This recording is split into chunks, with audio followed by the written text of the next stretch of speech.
Thank you so much for joining us today, Dr. Brown. You're welcome. I was very excited to have Dr. Brown on because I saw him speak about Ibogaine at an Aware Project event in San Diego. And if you could just start off by telling people, because when I talk about plant medicine, a lot of people have heard of, oh, they might have heard of ayahuasca and they've heard of mushrooms and LSD from the 60s. But when I get to Ibogaine, there are a lot more kind of deer in the headlights looks because this has not gotten quite as much exposure as the others. So if you could start by telling us what Ibogaine is and also Ibogaine versus Iboga. Okay, yeah. So it's funny that it hasn't gotten that much attention, but we can talk about that later. But I think so. Ibogaine or Ibogaine, some people say Ibogaine or Ibogaine. It's from this shrub called Iboga, which is indigenous to West Central Africa. So it grows well there, but it takes like 5 or 6 years to grow to maturity, and it's used by people locally as a religious sacrament. The Iboga root bark is used as a religious sacrament. And so it has ibogaine in it. It's one of, I think, a dozen alkaloids in the root bark of Iboga. And so it's oftentimes extracted from the root bark, and that's one of the main sources, if not the primary source of ibogaine. You can also get to it from other ways. Is there ever a synthetic version at this point, or is it always, like you said, primarily extracted still from the root? Well, you can create it synthetically, but the entire chemical synthetic route is very complicated. However, recently there's a chemist named Christopher Jenks who I think is up in the Sacramento area, and for a few years he lived in South Africa because he was developing these different techniques. In Africa, there's also a plant called boacangine, which grows all over. So ibogaine seems much, or boga seems much more sort of picky about the weather conditions and soil conditions.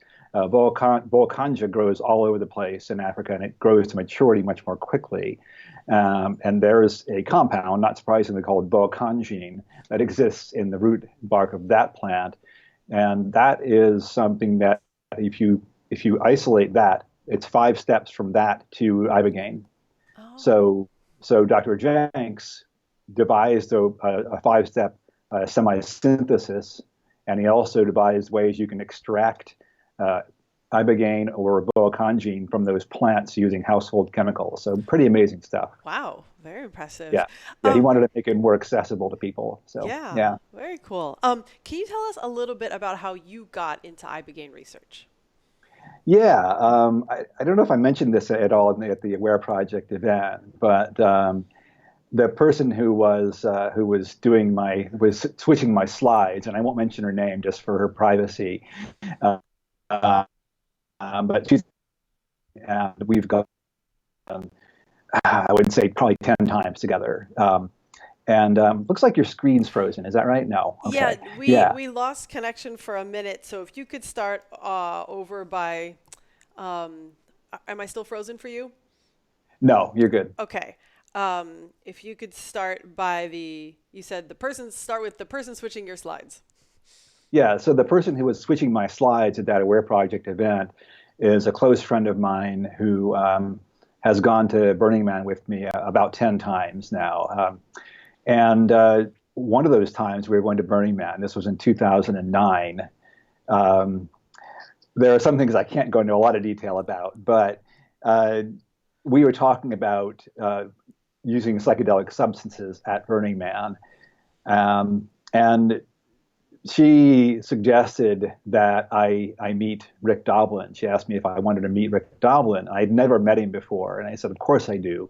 And so I ended up meeting him in a big teepee at Burning Man on Tuesday night that year. And she was doing this. My friend was doing this by way of introducing me to him because she realized on that, and she had this moment of this epiphany when she realized, hey, MAPS is going to be looking for somebody to do this study on ibogaine, and that she knew that I was well positioned and had the training, the research training to do it. And she thought, well, why not meet the person who founded MAPS at Burning Man? And so so the next time, at that time, I was wearing a burner attire, sort of, you know, and the next time I saw Rick was at the MAPS meeting with all these MAPS researchers and people on their staff at the Psychedelic Science Conference in 2010 up in, I think it was in Oakland that year, or San Jose. So, and then they hired me on to be the person to run their study on Ibogaine efficacy. Oh, So, very cool. I love that story. That's yeah, it kind of gets more interesting too if I can tell some of the details, but having to do with LSD and serendipity. So all the whole thing was very magical, uh, in terms of getting into that. ooh, I love that. So, Fantastic. yeah, Okay, so when you came and spoke with us at the Aware Project, you started off the discussion of Ibogaine with the story of Howard Lotsoff. If you could tell us his story. yeah, yeah. So Howard Lotsoff, he was the person who is credited with. He discovered that Ibogaine can be effective at treating opioid addiction. And he did this just kind of, he didn't know what he was getting himself into, basically. He was 19 years old, living in Brooklyn, and he was part of a group of people, young people who were experimenting with different things because they wanted to see what their psychoactive effects were, and they were considering using these for, psychotherapeutic reasons. And they were trying a wide range of things. One of the things that Howard Lotsoff was using was heroin, and he was a regular user of heroin at the time. Just to give you some context, and a friend of his, who was a chemist, one day said, "Hey, Howard, I've got some Ibogaine in my freezer. I'll give you some of it. It's a 36-hour trip, but it takes like 7 hours to come on. So here you go. Here's some Ibogaine," and Howard decides he's going to try it one day. And given that it was going to take so long to come on, he thought, well, I'll take it on my way to my psychotherapy appointment to see my psychiatrist, because I'll be done with that, and then it'll start coming in after that. But it turns out that it came on much more quickly than he expected. And on the ride to the therapist, it starts coming on in the taxi cab.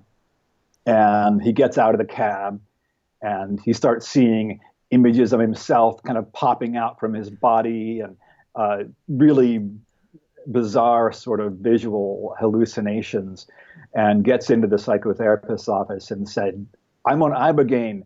Put your recorder on and record what I'm going to say about my experience." So he does this, and then he ends up tripping for basically 20 hours and finally gets back to his parents' home in Brooklyn. And he is so exhausted, he just thinks, "I'm going to sleep for 2 weeks. I'll never take this stuff again. Why would anybody want to do this?" And then it turns out he slept for about 3 hours.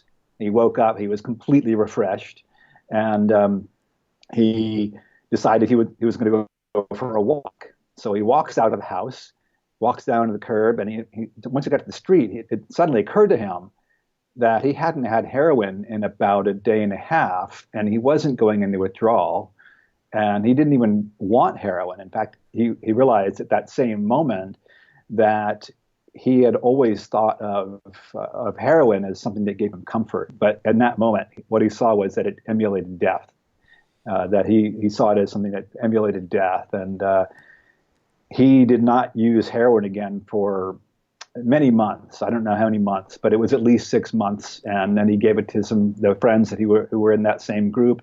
And of the 7 people who were also dependent on heroin, 5 of them stopped using for several months. So he thought there's something going on here. And it took a few decades for him to kind of make it his life's work, but he did eventually do that after he got a degree in film studies from NYU, and then eventually did that. That's very cool. I love that story because he had the wherewithal to be like, this, let's record this, and Yeah. to like people in the scientific community. He's like, okay, we're gonna try this on 7 other people. Like there was an instant Ibogaine study right after that. I love Yeah, that. he had a very scientific outlook. He didn't have any scientific training, any formal scientific training, but he was very scientifically minded and knew that there was something there and pursued that. And yeah, he really brought Ibogaine to us for those kinds of purposes. Yeah. So So, yeah. could you discuss a little bit about Ibogaine's mechanism of action?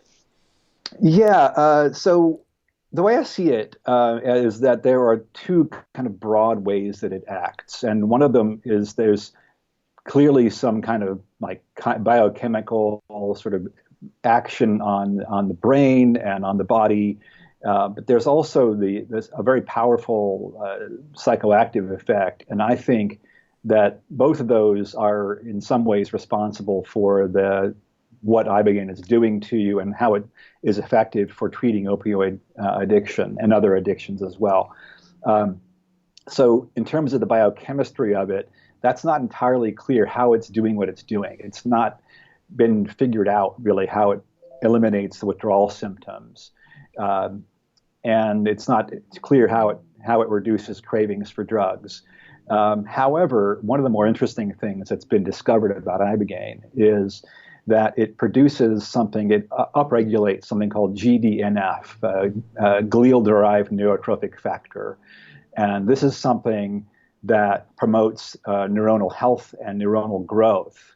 And it seems to me, and I'm not a neuroscientist, but it seems to me that this would facilitate rewiring of the brain. And you could look at this as being a potential mechanism for creating new pathways where you're not automatically going into your addictive behavior. So there's that. There are also other proposed mechanisms for it, but no one has yet figured out what's going on here biochemically.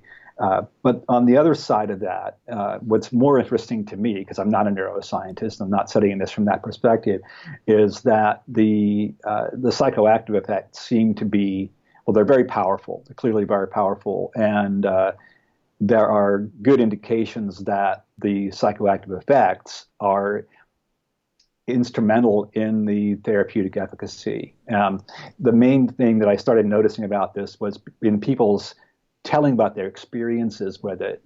There were certain patterns that emerged. Like people would oftentimes, so first of all, Ibogaine is kind of a dream-like experience. It puts you into a kind of waking dream state. And one of the common experiences when people use it for treating addiction is that they will have recollections of things that happened to them years or decades ago, sometimes things that they'd forgotten about, maybe a childhood experience that they'd forgotten about. And it might seem sort of mundane, or it might seem very, very profound to them. But there's also oftentimes a premonition, or not a premonition exactly, but sort of like what if I kept using heroin, or what if I continued to get OxyContin and use that every day? What would happen to me? And people will see these visions of, okay, well, I saw myself lying in the gutter in New York City and just living with the rats, and just and then I killed myself. I jumped off a bridge. Or another person said, I saw myself, me and my brother had bought a yacht, and we were using it to smuggle drugs into the U.S. And then my brother started having an affair with then I killed my brother. What he saw, and if he was going to continue using this, and so there's a big deterrent right there. And another thing that happens with people is that they'll start regretting things that they've done. So they might, I see the impact on the people that I love in my life. I see the impact on my family. I've been lying to them. I see the impact on my partner. I see the impact on people I work with, and they will oftentimes then feel a great deal of remorse and want to change that. At the same time, though, and this is from the study that Jeff Noller and Julie Denenberg and I wrote, and that was published last year in the Journal of Psychoactive Drugs. This is oftentimes accompanied by, it's not only that you just feel badly about yourself and you want to change. There is that aspect to it oftentimes, but there's also an aspect of compassion. Like I was able to forgive myself. I was able to envision my family forgiving me, and I felt enveloped in love. And And so there's that combination of regret, but also hope, and that something that things will get better. That's beautiful because everybody says, like not everybody, but many people have described it as a difficult, challenging journey. And Yeah. like you said, Howard Lotsoff was like that. That was exhausting, and I'm never going to do that again. But there in those challenges are these moments of beauty that have the transformative, that leads to these transformations for people. Right, right, and just as you pointed out, it's a difficult experience for a lot of people, and particularly it seems like in the context of taking it for treating addiction, a lot of these things will come up. But even if you're not using it to treat addiction, it will force you to confront things that you've been avoiding. So you better be ready. So, you know, you will be ready when it happens, I hope. So, Right. yeah.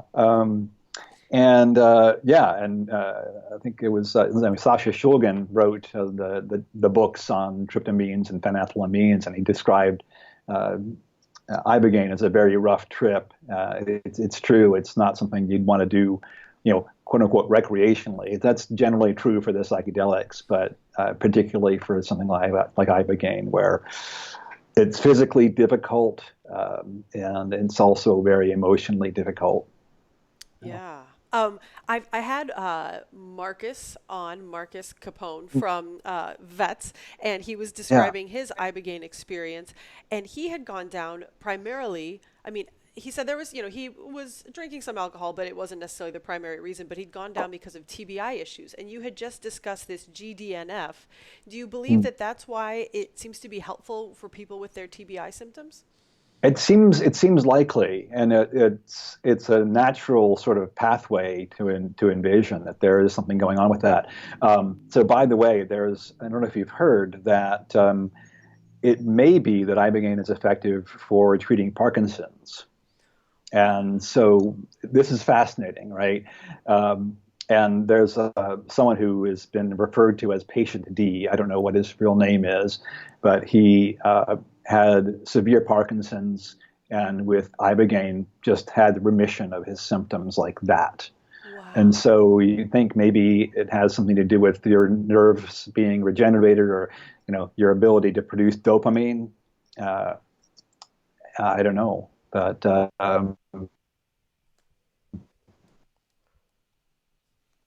We lost you again. Mhm.